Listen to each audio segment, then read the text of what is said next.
आज के इस एक्सप्लेनर में आपका स्वागत है। आज हम उस दिलचस्प साइकोलॉजी को डिकोड करने वाले हैं जो ये तय करती है कि किसी ग्रुप में कुछ लोगों को इतना ज्यादा भाव क्यों मिलता है जबकि बाकी लोग बस भीड़ का हिस्सा बनकर रह जाते हैं। तो चलिए बिना किसी देरी के इंसानी व्यवहार के इन सीक्रेट्स को समझते हैं।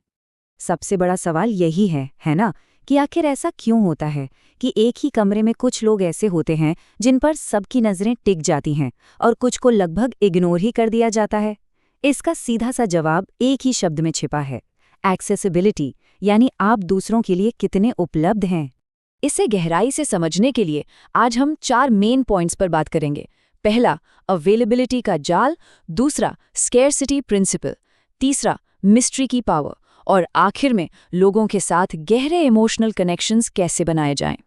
तो आइए अपने पहले पॉइंट से शुरू करते हैं, अवेलेबिलिटी का जाल। आखिर ऐसा क्यों होता है कि जो इंसान हमेशा मौजूद रहता है उसकी कद्र कम होने लगती है?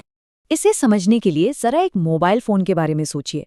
जब आप एक बिल्कुल नया फोन खरीदते हैं तो कितने एक्साइटेड होते हैं। एक छोटी सी खरोच भी बर्दाश्त नहीं होती, बिल्कुल संभल कर रखते हैं। लेकिन कुछ महीनों बाद क्या होता है, वही फोन कभी सोफे के नीचे पड़ा मिलता है तो कभी बिस्तर पर, और हमें खासा फर्क नहीं पड़ता। सच कहूं तो इंसानी बर्ताव बिल्कुल ऐसा ही है। जब कोई इंसान हर वक्त हर किसी के लिए पूरी तरह से उपलब्ध रहता है तो हमारा दिमाग उसे ग्रांटेड लेने लगता है, वो एक्साइटमेंट ही खत्म हो जाता है। और यहीं पर सबसे बड़ा साइकोलॉजिकल सच सामने आता है। जब आप 24 घंटे किसी के लिए हाजिर रहते हैं तो आप अनजाने में ही उनके अंदर से आपको खोने का डर खत्म कर देते हैं। और जैसे ही दिमाग को ये सिग्नल मिलता है कि ये इंसान तो कहीं जाने वाला है नहीं, वो तुरंत उसकी वैल्यू कम कर देता है। ये ह्यूमन नेचर है। हम उन चीज़ों की उतनी कद्र नहीं करते जो बहुत आसानी से मिल जाती हैं। अब आते हैं दूसरे अहम पड़ाव पर, स्कार्सिटी प्रिंसिपल, यानी कमी का सिद्धांत और अनुपस्थिति की असली कीमत।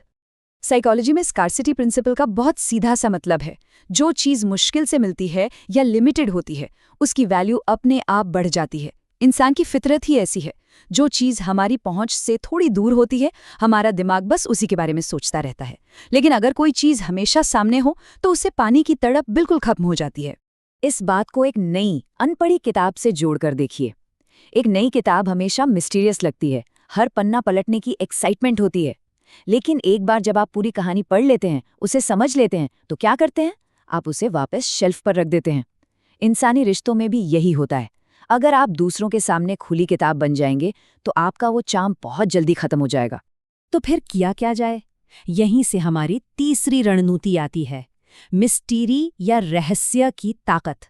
सरप्राइज और एब्सेंस के बीच का बैलेंस समझना। देखिए, दिलचस्पी हमेशा सिर्फ तब तक बनी रहती है जब तक सामने वाला आपको पूरी तरह से डिकोड न कर ले। हमारी सोर्स मटेरियल इस बात पर बहुत जोर देती है कि कभी भी 100% प्रिडिक्टेबल नहीं होना चाहिए। लोगों को थोड़ा गेस करने दीजिए।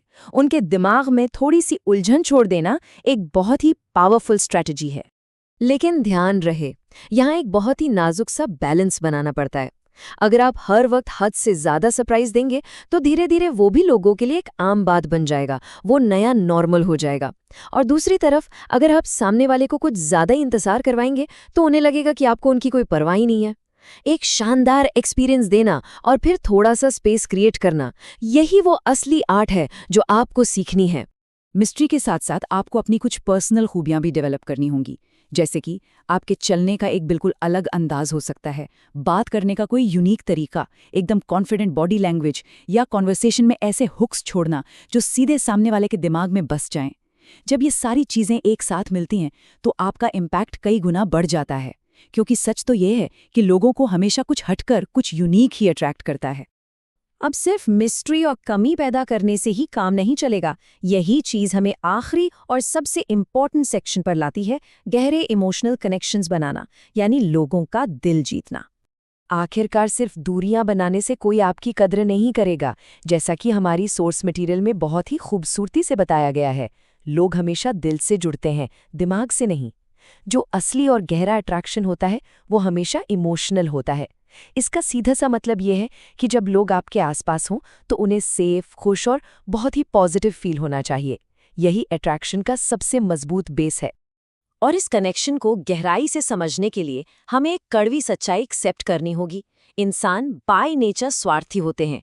हाँ, ये सुनने में थोड़ा हार्श लग सकता है, लेकिन इसका मतलब बस इतना है कि हम सब नेचुरली उसी इंसान की तरफ ज़्यादा अट्रैक्ट होते हैं जो हमें स्पेशल फील कराता है, जो हमारी अहमियत बढ़ाता है और हमें खुशी देता है। तो अब सवाल है कि इसे प्रैक्टिकली कैसे अप्लाई करें। इसके 3 बहुत ही क्लियर स्टेप्स हैं। पहला स्टेप, जब आप किसी से मिलें तो उन्हें एक बहुत ही बढ़िया और मेमोरेबल एक्सपीरियंस दें। आप एक जेन्युइन तारीफ कर सकते हैं या थोड़ा ह्यूमर यूज कर सकते हैं।